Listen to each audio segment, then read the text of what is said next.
อาชากับเด็กชายเขียนโดย C.S. ลูอิสแปลโดยสุมนาบุญยรัตเวชจะทำหนังสือเสียงโดย Channel Thai Audio Books หมายเหตุหากพบเห็น Channel อื่นทำการอัปโหลดวิดีโอของ Channel Thai Audio Books โปรดแจ้งกลับที่คอมเมนต์ได้นะครับบทที่ 11 ผู้ร่วมทางที่ไม่พึงประสงค์เมื่อชาสตาผ่านประตูออกไปก็เห็นเนินหญ้าซึ่งมีต้นเฮเธอร์ขึ้นอยู่ปราบปรายลาดสูงขึ้นไปจนจดบริเวณที่มีต้นไม้เขาไม่ต้องนึกถึงเรื่องอะไรอีกและไม่ต้องวางแผนเรื่องใดอีกด้วยเขามีแต่จะต้องวิ่งอย่างเดียวเท่านั้นและมันก็เกินพอเสียด้วยแขนขาของชาสตานั้นรู้สึกเสียดที่สีข้างเหงื่อไหลเข้าตาตลอดเวลาและเกือบจะเหยียบพลาดจนเท้าแพลงไปก็หลายหนต้นไม้หนาแน่นขึ้นกว่าตอนแรกและในที่โล่งๆก็เริ่มมีกอไม้หนามบ้างดวงตะวันดวงไม้ไม่ช่วยให้รู้สึกเย็นขึ้นเลยเป็นวันหนึ่งที่ร้อนอบอ้าวและน่ารำคาญเมื่อมีแมลงวันออกมาบินมากกว่าปกติใบหน้าของชาสตามีแมลงวันตอมเต็มแต่เขาไม่สนใจจะปัดด้วยซ้ำเพราะมีเรื่องอื่นสำคัญกว่าทันใดนั้นเขาได้ยินเสียงเป่าเขาสัตว์ไม่ใช่เสียงสะเทือนเลือนลั่นเหมือนกับแตรเขาสัตว์ของทัชบาอันแต่เป็นเสียงรื่นเริงฟังเหมือนติโรโตโตโฮครู่ต่อมาเขาก็โผล่ออกมาที่ลานโล่งกลางป่าปรากฏกายกลางฝูงชนกลุ่มหนึ่งอย่างน้อยก็เห็นว่าเป็นฝูงชนสำหรับชาสตาแต่ความจริงมีอยู่ราว15 หรือ 20 คนเท่านั้นบุรุษเหล่านี้ทุกคนแต่งกายชุดล่าสัตว์สีเขียวและมีม้าขี่บางคนนั่งบนหลังม้าบางก็ยืนอยู่ข้างๆหัวม้าของตนกลางวงมีใครคนหนึ่งกำลังช่วยยึดโกลนม้าเพื่อให้ชายผู้หนึ่งขึ้นขี่หลังชายที่มีผู้ช่วยนี้เป็นพระราชาซึ่งท่าทางร่าเริงที่สุดอ้วนแก้มแดงเหมือนผลแอปเปิลในตาเป็นประกายระยับเท่าที่ผู้อ่านจะจินตนาการได้พอชาสตาโผล่ออกมาพระราชาก็ลืมเรื่องจะทรงม้าเสียทันทีการพระกรออกกว้างเข้าหาชาสตา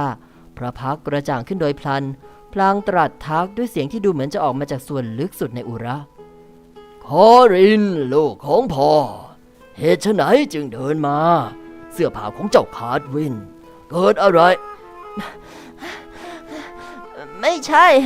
ชาสตาหอบพลางพูดพลางสันศีรษะไปมาไม่ใช่เจ้าชายคอรินข้าพเจ้ารู้ว่าเหมือนเจ้าชาย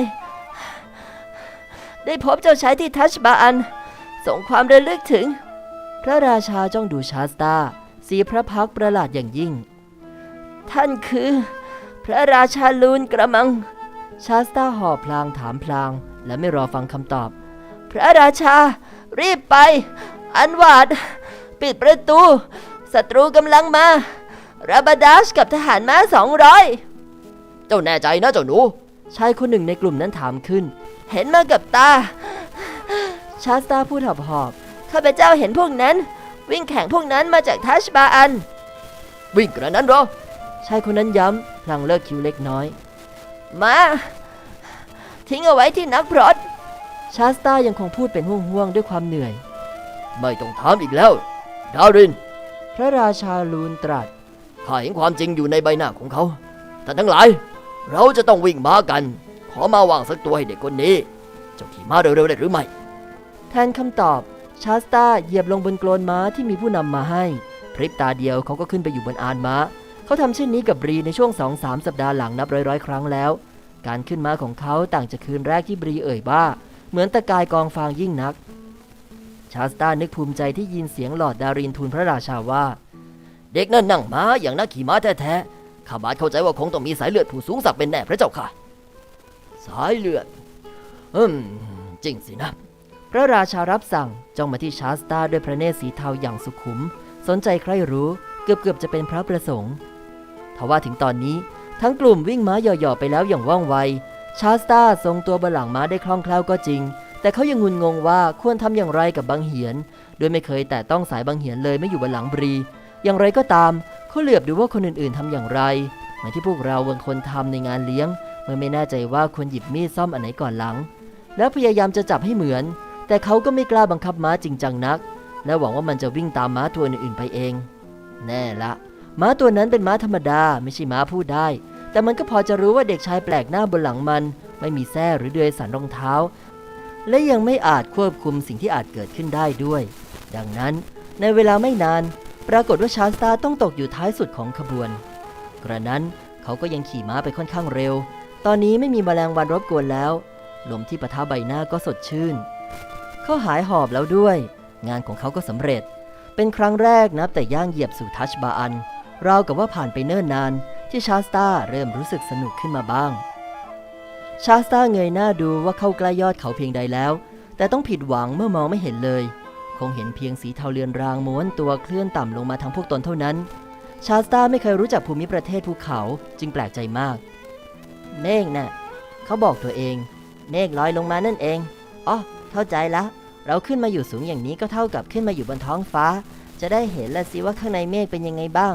สนุกพี่ลึกสงสัยมานานแล้วเชียวไกลออกไปทางซ้ายเยื้องด้านหลังเล็กน้อยดวงตะวันกำลังจะลับฟ้าแล้วขณะนี้พวกที่มาด้วยกันกำลังขี่ม้าผ่านทางค่อนข้างขรุขระและควบกันอย่างรวดเร็วแต่ชาสตายังรั้งท้ายอยู่สองข้างทางมีป่าติดกันเป็นพืชบางครั้งเมื่อหนทางโค้งชาสตาก็ไม่เห็นพวกที่อยู่ข้างหน้าไปชั่วครู่ครั้นแล้วทั้งขบวนก็อยู่ในหมอกหรือจะว่าไปหมอกลอยมาปกคลุมพวกเขาไว้โลกกลายเป็นสีเทาชาสตาไม่เคยนึกมาก่อนเลยว่าข้างในก้อนเมฆนั้นจะเย็นเปียกชื้นหรือมืดถึงเพียงนี้สีเทากลายเป็นสีดำอย่างรวดเร็วน่าใจหายใครบางคนที่หัวขบวนเป่าเขาสัตว์เป็นครั้งคราวและทุกคราวเสียงก็ดังมาจากที่ไกลออกไปเสมอตอนนี้ชาสตาไม่เห็นคนอื่นๆแล้วแต่เขาต้องได้เห็นเป็นแน่เมื่อผ่านโค้งหน้าทว่าเมื่อชาสตาเลี้ยวโค้งที่ว่านั้นเขาก็มองไม่เห็นใครอยู่ที่นั่นเองแท้จริงแล้วเขาไม่อาจเห็นอะไรได้ทั้งนั้นเวลานี้ม้าของเขากำลังเดินแทนวิ่งไปสิม้าไปชาสตาร้องเร่งครั้นแล้วเสียงเขาสัตว์ก็ดังมาอีกทว่าแผ่วเบามากบรีมักจะกำชับเขาเสมอให้ส้นเท้ากางออกตลอดเวลาชาสตาคิดว่าจะต้องเกิดเหตุร้ายแรงเป็นแน่หากเขากระแทกส้นเท้าเข้าที่สีข้างม้าและตอนนี้ก็ดูจะเป็นโอกาสที่ดีที่จะได้ลองเห็นของจริงม้าฟังนะชาสตาเริ่มขู่ถ้าแกไม่รีบวิ่งไปรู้หรือไม่ว่าข้าจะทำอะไรแกข้าจะกระแทกสีข้างแกไม่ใช่ก็ลองดูสิแต่ม้ายังไม่รู้ร้อนรู้หนาวต่อคำขู่นี้อยู่ดี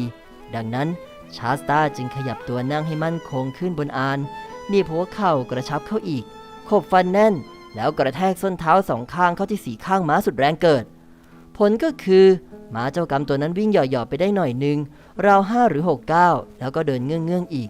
เวลานี้เริ่มมืดมากขึ้นดูเหมือนพวกในขบวนจะเลิกเป่าเขาสัตว์กันแล้วเสียงที่ได้ยินเพียงอย่างเดียวคือเสียงน้ำหยดติ๋งๆจากกิ่งไม้เท่านั้นเอาเถอะแค่เดินก็พอจะไปถึงไหนสักแห่งได้เหมือนกันแหละชาสตาปลอบใจตัวเองกลัวแต่ว่าจะวิ่งไปเจอกับราบาดัชกับคนของเขาเท่านั้นม้าเดินต่ออีกนานพอดูในความรู้สึกของชาสตามันเดินอย่างเดียวจริงๆเขาเริ่มจะเกลียดม้าเจ้าปัญหาขึ้นมาแล้วและเริ่มหิวมากด้วยมิช้าก็มาถึงทางที่แยกออกเป็น2 สายชาสตากำลังนึกสงสัยว่าทางสายไหนไปอันหวาดกันแน่ก็ต้องสะดุ้งด้วยเสียงที่ดังมาจากเบื้องหลังเป็นเสียงวิ่งหย่อๆของม้าหลายตัวราบาดัชชาสตานึกทันทีเขาไม่อาจคาดเดาได้ว่าราบาดัชจะใช้เส้นทางไหนกันแน่แต่ถ้าเราไปทางหนึ่งเขาอาจจะไปอีกทางนึงก็ได้แต่หากเรายังขืนอยู่ที่ทางแยกนี้ต่อไปเราก็คงต้องถูกจับเป็นแน่ชาสตาตัดสินใจลงจากหลังม้าแล้วจูงมันไปตามทางแยกขวามืออย่างรวดเร็วที่สุดเท่าที่จะทำได้เสียงกองทัพม้าใกล้เข้ามาอย่างรวดเร็วเพียงครู่หนึ่งก็รู้ว่าถึงทางแยกแล้วเขากลั้นใจนิ่งรอดูว่าพวกนั้นจะไปทางไหนกันแน่มีเสียงต่ำๆร้องว่าหยุดแล้วก็มีแต่เสียงม้าอยู่ชั่วขณะเสียงฟืดฟาดเสียงกีบตีนตะกุยดินเสียงขบเหล็กบังเหียนขัดปากม้าเสียงตบคอม้าเบาๆครั้นแล้วก็มีเสียงพูดขึ้นว่าพวกเจ้าจงฟังเสียงนั้นบงการบัดนี้เราอยู่ห่างจากปราสาท1 เฟอร์ลองจำคำสั่งไว้ดีเมื่อใดที่เราถึงนาเนียและควรเป็นดังนั้นเมื่อตะวันขึ้นจงสังหารพรานชีวิตให้น้อยที่สุดการเสี่ยงภัยมาครั้งนี้พวกเจ้าต้องถือว่าเลือดหยดหนึ่งของนาเนียมีค่ายิ่งกว่าเลือดของพวกเจ้า1 แกลลอนเสียอีกข้าขอย้ำว่าเฉพาะการเสี่ยงภัยครั้งนี้เท่านั้นเทพทั้งหลายจะประทานช่วงเวลาดีกว่านี้ให้เราแล้วเมื่อถึงเวลานั้นตั้งแต่แคปพาราเวลไปจนถึงเวสเทิร์นเวสต์พวกเจ้าต้องไม่ละเว้นแม้ชีวิตเพียงชีวิตเดียวเพราะว่ายามนี้เรายังไม่ได้ไปถึงนาเนียที่นี่ในอาร์เคนแลนด์จึงต่างกันการจู่โจมปราสาทของราชาลูนไม่มีสิ่งใดสำคัญเท่ากับความรวดเร็วจงสำแดงความกล้าหาญของพวกเจ้าปราสาทนี้ต้องตกไปของข้าภายใน1 ชั่วโมงหากเป็นของข้าแล้วข้าจะมอบกับพวกเจ้าทั้งสิ้นข้าจะไม่ตักตวงสิ่งใดไว้ฆ่าพวกชาวป่าเถื่อนที่เป็นชายภายในกำแพงปราสาทเสียให้สิ้นนับแต่ผู้ใหญ่จนถึงเด็กเกิดใหม่เมื่อวันและทุกสิ่งนอกนั้นจะเป็นของพวกเจ้า แบ่งปันกันตามใจทั้งผู้หญิงทองคำเพชรพลอยอาวุธเหล้าองุ่นหากใครทำท่าว่าลังเลมาถึงประตูปราสาทข้าจะเผาเสียทั้งเป็นในนามแห่งทัชผู้ทรงมหิทธานุภาพไม่มีผู้ใดต้านทานได้เดินหน้าแถวทหารเคลื่อนไปข้างหน้าพร้อมกับเสียงเกือกม้ากระทบพื้นดังอึงโอนชาสตาถอนหายใจอย่างโล่งอกทหารเหล่านั้นมุ่งไปทางถนนอีกสายหนึ่งแล้วชาสตานึกว่ากว่าทหารจะไปหมดต้องใช้เวลานานมากแม้เขาจะนึกและพูดถึงทหารม้า200มาทั้งวันก็ตามแต่ก็ไม่เข้าใจหรอกว่าแท้จริงแล้วมีมากเพียงใดในที่สุดเสียงก็ค่อยๆเลือนไปและชาสตาได้อยู่ลำพังกับเสียงน้ำหยดติ๋งติ๋งจากต้นไม้อีกครั้งบัดนี้ชาสตารู้จักทางไปอันวาดแล้วแต่ทว่าแน่ละขณะนี้เขาจะไปอันวาดยังไม่ได้เพราะเท่ากับวิ่งเข้าหาคมหอกคมดาบของทหารราบาดัชนั่นเองจะทำยังไงดีชาสตารำพึงเขากลับขึ้นนั่งบนหลังม้าและเดินทางต่อไปตามทางที่เลือกไว้ด้วยความหวังเลือนรางว่าอาจจะพบที่พักสักแห่งพอจะขอพักนอนและอาหารสักมื้อชาสตาต้องนึกถึงเรื่องจะกลับไปสมทบกับอาราวิสบรีและฮาวินที่อาสมของนักพรตด้วยแน่แต่ตอนนี้ยังไปไม่ได้ด้วยไม่รู้ทิศทางเอาเสียเลยว่าตนอยู่ที่ไหนเอาเถอะชาสตาบอกตัวเองทางสายนี้ต้องไปถึงที่ไหนสักแห่งเป็นแน่ก็ขึ้นอยู่กับว่าที่ไหนสักแห่งหมายถึงอะไรด้วยทางสายนั้นไปไหนสักแห่งในความหมายว่านำไปพบต้นไม้มากขึ้นเรื่อยๆต้นแล้วต้นเล่าแต่ละต้นดูดำตะคุ่มและมีน้ำหยดลงตลอดเวลาซ้ำเผชิญอากาศหนาวเย็นลงทุกทีลมประหลาดและเยือกก็คอยพัดหมอกลอยผ่านแต่ไม่ได้ทำให้จางลงถ้าชาสตาคุ้นเคยบ้านเมืองแถบภูเขาก็จะรู้ทันทีว่าขณะนี้เขาอยู่บนพื้นที่สูงมากอาจจะอยู่ตรงยอดเขาซึ่งเป็นช่องทางผ่านแล้วก็ได้แต่ชาสตาก็ไม่รู้อะไรเกี่ยวกับภูเขาเลยเราคงเป็นเด็กโชคร้ายที่สุดในโลกทีเดียวชาสตาพูดกับตัวเองอะไรก็เรียบร้อยดีสำหรับคนอื่นๆทุกคนยกเว้นตัวเราพวกนาเนียที่เป็นพระราชาพระราชินีหนีจากทัชบาลได้อย่างปลอดภัยแต่เราถูกทิ้งอยู่ข้างหลังอาราวิสกับบรีและฮาวินอุ่นสบายอยู่กับนักพรตชราแล้วแน่เราก็ต้องเป็นคนมาส่งข่าวพระราชาลูนและพวกก็คงกลับถึงปราสาทอย่างปลอดภัยและปิดประตูแน่นหนาได้ทันก่อนที่ราบาดาจะไปถึงแต่เราถูกทิ้งอยู่ข้างนอกเสียอีกชาสตาอ่อนเพลียและท้องว่างมาเป็นเวลานานเขานึกสงสารตัวเองจนน้ำตาไหลลงมาตามแก้มสองข้างสิ่งที่หยุดน้ำตาชาสตาไว้ได้ก็คืออาการตกใจฉับพลันเขารู้ว่าใครคนหนึ่งหรืออะไรอย่างหนึ่งเดินอยู่ข้างๆขณะนั้นมืดตื้อทีเดียวชาสตามองไม่เห็นอะไรสิ่งนั้นหรือผู้นั้นเดินเงียบเชียบเสียจนแทบไม่ได้ยินเสียงฝีเท้าที่เขาได้ยินก็คือเสียงหายใจแต่ละครั้งผู้ร่วมทางซึ่งไม่เห็นตัวนี้ดูเหมือนจะหายใจยาวชาสตารู้สึกว่าสิ่งนั้นต้องมีขนาดมหึมาและเขาเองเพื่อจะสังเกตเสียงหายใจนี้ทีละน้อยจึงไม่อาจบอกได้ว่ามันมาเดินอยู่ข้างๆเขานานเท่าใดแล้วช่างน่าตระหนกยิ่งนักความคิดหนึ่งแวบขึ้นมาในห้วงนึกของชาสตาเขาเคยได้ยินมานานแล้วว่ามียักษ์อยู่ในดินแดนแถบเหนือนี้เขากัดริมฝีปากด้วยความกลัวแต่เวลานี้เมื่อมีเรื่องจะกลัวขึ้นมาจริงๆแล้วชาสตาก็หยุดร้องไห้ได้สิ่งนั้นนอกจากจะเป็นคนเดินเคียงชาสตาเงียบเชียบเงียบเสียจนชาสตาเริ่มนึกว่าตนระแวงไปเองแต่พอเริ่มจะแน่ใจว่าเป็นอุปทานเท่านั้นในความมืดข้างกายเขาก็มีเสียงถอนหายใจลึกยาวนั่นต้องไม่ใช่อุปทานอย่างแน่นอนนอกจากนั้นชาสตายังรู้สึกได้ถึงลมหายใจอุ่นจนร้อนจากการถอนหายใจสัมผัสมือข้างซ้ายอันหนาวเหน็บของเขาด้วยหากม้าที่เขาขี่เป็นม้าดีสักหน่อยหรือชาสตารู้จักวิธีใช้ประโยชน์จากม้าตัวนี้เขาก็คงยอมเสี่ยงควบม้าหนีไปแล้วแต่ชาสตารู้อยู่เต็มอกว่าไม่อาจทำให้เจ้าม้าตัวนั้นควบได้จึงได้แต่เดินม้าต่อไปผู้ร่วมทางที่เขามองไม่เห็นก็เดินและหายใจอยู่ข้างๆเขาต่อไปในที่สุดชาสตาก็ทนต่อไปไม่ไหวนั่นใครอ่ะชาสตากระซิบเสียงสั่นด้วยความกลัวผู้หนึ่งซึ่งรอมานานกว่าเจ้าจะยอมพูดด้วยเสียงหนึ่งตอบมาเสียงนั้นไม่ดังนักทว่าใหญ่และทุ้มท่านเป็นยักษ์ใช่ไหมชาสตาตอบเจ้าอาจเรียกเขาว่ายักษ์ก็ได้เสียงใหญ่นั้นตอบแต่ข้าไม่เหมือนสิ่งที่เจ้าเรียกว่ายักษ์หรอกนะข้ามองไม่เห็นท่านเลยชาสตาบอกหลังจากพยายามเพ่งดูครั้นแล้วความคิดอันน่าเสียวสยองยิ่งขึ้นก็แวบเข้าสู่ห้วงนึกเขาพูดเกือบจะเป็นเสียงกรีดร้องท่านไม่ใช่อะไรที่ตายไปแล้วหรอกนะได้โปรดเถอะโปรดไปซะข้าเคยทำอะไรท่านเหรอนิจาเอ๋ยเราช่างเป็นคนอับเฉาที่สุดในโลกนี้ชาสตาสัมผัสลมหายใจอุ่นของสิ่งนั้นอีกครั้งบนมือและใบหน้าของตนเจ้าคงรู้สึกได้ สิ่งนั้นพูดนั่นต้องไม่ใช่ลมหายใจของผีสางเป็นแน่เล่าความทุกข์ของเจ้าให้ข้าฟังสิชาสตาค่อยใจชื้นขึ้นมาบ้างเมื่อสัมผัสลมหายใจเขาจึงเล่าว่าเขาไม่เคยมีโอกาสรู้จักพ่อแม่ที่แท้จริงชาวประมงคนหนึ่งเลี้ยงดูเขามาอย่างเข้มงวดจากนั้นก็เล่าว่าเขาหนีมาได้อย่างไรและถูกสิงโตไล่กวดจนต้องว่ายน้ำเพื่อเอาชีวิตรอดเล่าเรื่องภัยต่างๆของพวกตนในทัชบาอันเล่าถึงคืนที่เขาอยู่กลางที่ฝังศพและสัตว์เดรัจฉานส่งเสียงโหยหวนไล่เขามาจากทะเลทรายเล่าเรื่องความร้อนและความกระหายน้ำระหว่างเดินทางในทะเลทรายและเล่าต่อไปว่าขณะเกือบจะถึงจุดหมายอยู่แล้วสิงโตตัวหนึ่งไล่กวดมาและทำร้ายอารวิสและเล่าด้วยว่าเขาไม่ได้กินอาหารมานานมากเพียงใดแล้วข้าไม่เห็นว่าเจ้ามีอะไรพอจะเรียกได้ว่าโชคร้ายเลยเสียงใหญ่ๆนั้นพูดท่านไม่เห็นว่ามันเป็นโชคร้ายหรอกเหรอไม่ต้องเจอสิงโตตั้งหลายตัวอย่างเนี้ยชาสตาถามสิงโตมีตัวเดียวเท่านั้นเสียงนั้นตอบท่านหมายความว่ายังไงข้าเล่าแล้วว่าอย่างน้อยก็มี2 ตัวในคืนแรกแล้วยังมีสิงโตเพียงตัวเดียวทว่าวิ่งเร็วมากท่านทราบได้ยังไงข้านี่แหละคือสิงโตตัวนั้นเมื่อชาสตาเพ่งมองพลางอ้าปากค้างด้วยความฉงนเสียงนั้นก็พูดต่อไปข้าคือสิงโตที่บีบบังคับจนเจ้าต้องร่วมทางกับอาราวิสข้าคือแมวผู้ปลอบขวัญเจ้ามาอยู่ท่ามกลางที่ฝังศพข้าคือสิงโตที่ขับไล่พวกม้าในพ้นเจ้าขณะเจ้านอนหลับอยู่